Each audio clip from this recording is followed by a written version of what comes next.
Mukha Ekapada Paschimattanasana. Tiryang Mukha Ekapada Paschimattanasana.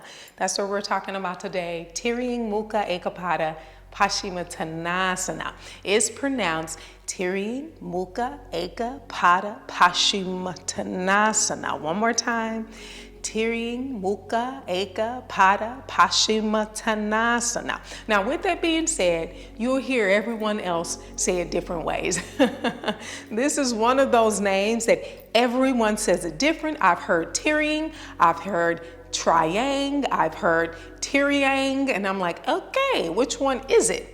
It's whatever you want it to be, because regardless of the fact, the asana is going to look the exact same, whatever you call it, okay? So with that being said, it has 20 vinyasas, and the drishti is the toes, Padha Drishti. Let's talk about a few things. So Tiryang Mukha Ekapada Paschimattanasana also gave me a couple of problems, okay? My quads were super tight, my hips were tight, it was causing a pain and pressure in my knee. So I'm gonna give you a few tips that Kino has provided us, and I hope it helps us out. So with Tiryang Mukha Ekapada Paschimattanasana, we want to lean to the left side, bend the right leg. As you bend that right leg, ensure that the heel is right outside of that hip. Attempt to draw the knees together, okay? If it's hard to do that and they're a little bit apart, it's quite okay. Over time, draw the knees in towards each other.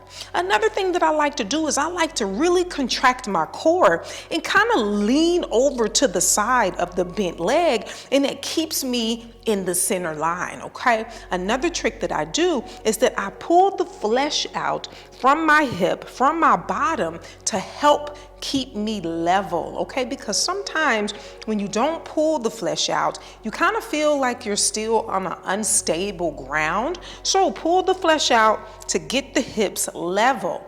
Another thing that I like to do is extend that arm for support if I feel like I'm leaning over to the extended leg side. So keep the arm there for support, and over time, as I'm contracting my core, trying to keep it center, you won't have to use your arm or a kickstand anymore, okay? Always keep the ankle into a dorsiflex position. Extend the toes back towards the knees. You want to fold from the hip joints, reaching for the wrist. Can't reach the wrist, grab on to the sides of the feet. And if you can't do that, just go ahead and bring the hands at the shin, okay?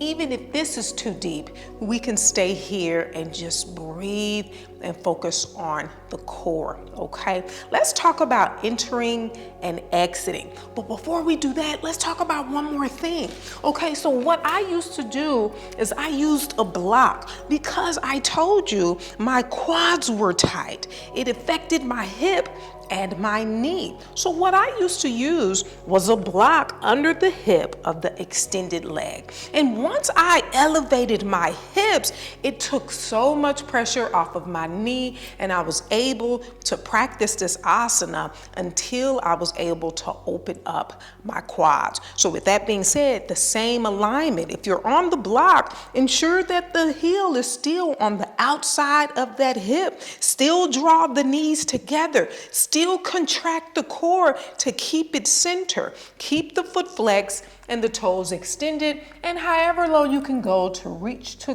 grab the wrist or the feet or the shins, then this is what we do here, okay? So always use a prop if you need to, if you feel any pressures in the knee. You don't have to use a block. You can also use your mat to try to help elevate the hips. I used to do that as well when I was in a Mysore style class, and so I wouldn't have any props. I would only have my mat, and I would use that, and it still does the same purpose, okay? So let's talk about entering and exiting Tiryang Mukha Ekapada Paschimattanasana. Let's put this block back, okay? So, entering Tiryang Mukha Ekapada Paschimattanasana, we can enter it a few different ways, okay? So let's talk about the first modification. So as I inhale, look between the hands, and I jump through with both legs straight. Now from here, you can lean to that left hip and bend the right leg, and then proceed to approach this asana.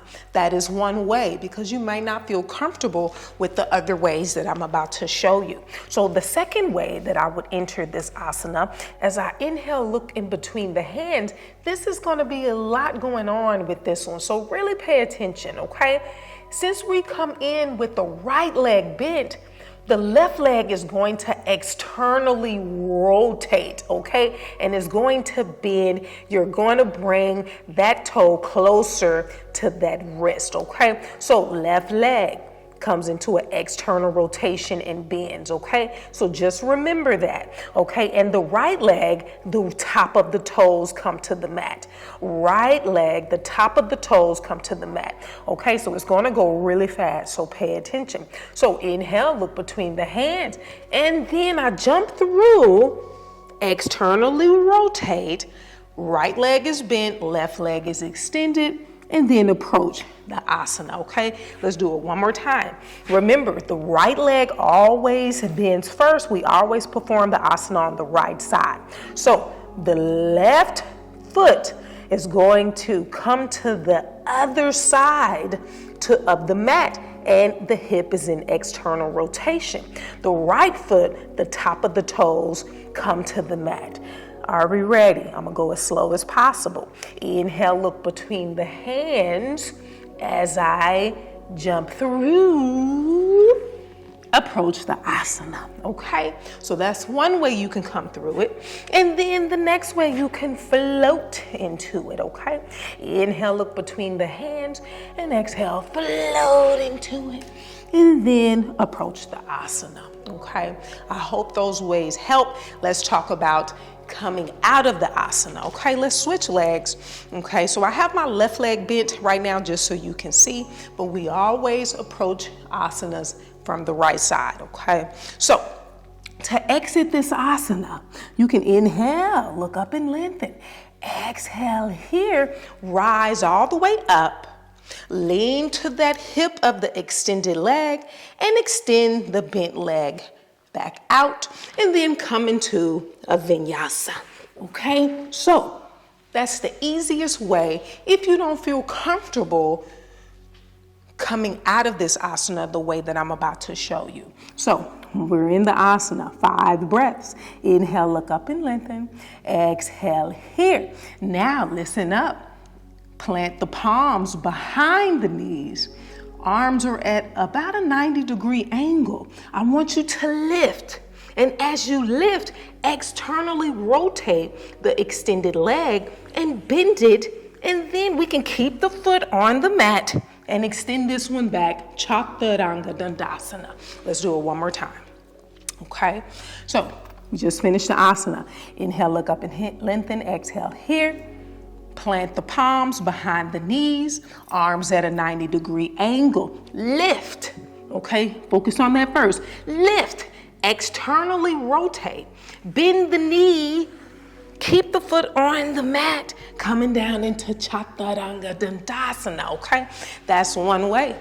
Another way, if you're good with Lolasana, okay, we can come out of it and come into Lolasana and jump it back. So inhale, look up and lengthen. Exhale here. Plant the palms behind the knees, arms at a 90-degree. Lift, externally rotate, and then come into a tuck. Extend the legs, Chaturanga Dandasana. Inhale, upward facing. Exhale, downward facing dog. All right. Are we ready to go through that vinyasa?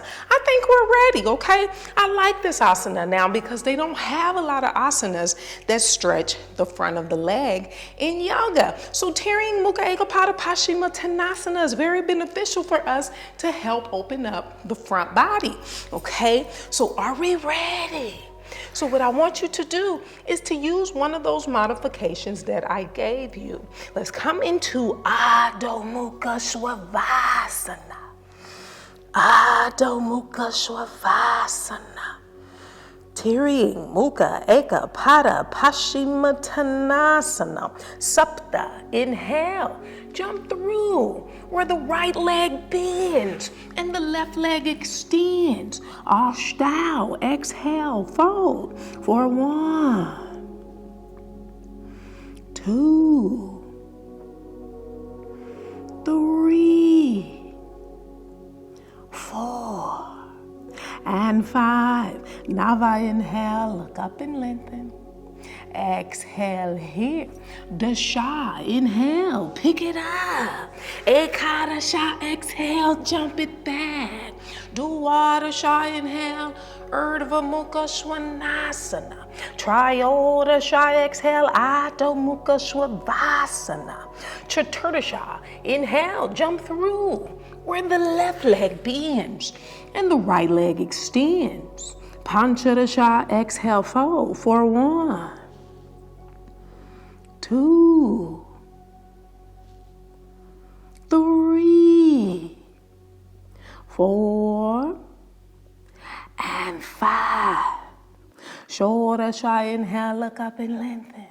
Exhale here. Saptadasa Inhale, pick it up. Ashtanga Exhale, jump it back. Ekuna Vinyasa Inhale, upward facing. Vinyasa Exhale, downward facing dog. We did it. How'd you like it? How you feel? All right. Any questions you got? Comment below. Have you gotten Keno's book? We're doing this together. I'll see you for the next video.